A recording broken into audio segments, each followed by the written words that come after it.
రేవంత్ సర్కార్ తీరుపై హరీష్ రావు మండిపడ్డారు. విదేశీ విద్యా పథకం కింద ఎంపికై విదేశాలకు వెళ్లిన విద్యార్థులు స్కాలర్షిప్ డబ్బులు రాక ఆవేదన చెందుతుంటే ప్రభుత్వానికి చీమ కుట్టినట్లు కూడా లేకపోవడం దుర్మార్గమన్నారు.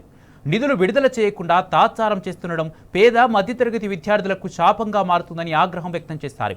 ఇదే విషయంపై అసెంబ్లీ సమావేశాల్లో ప్రభుత్వాన్ని ప్రశ్నిస్తే విద్యార్థులు ఇబ్బంది పడుతున్న విషయం తమ దృష్టికి రాలేదని, స్కాలర్షిప్స్ బకాయిలు విడుదలకు మార్చి వరకు సమయం ఉందని మంత్రి సీతక్క సమాధానం చెప్పారన్నారు.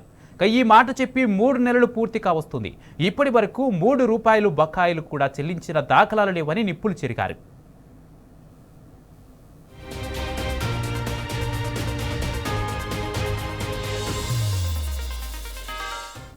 రేవంత్ సర్కారుకు బడా కాంట్రాక్టర్లకు బిల్లులు విడుదల చేయడంపై ఉన్న ధ్యాస పేద విద్యార్థుల చదువులకు బకాయిలు చెల్లించడంపై లేదని హరీష్ రావు ఫైర్ అయ్యారు.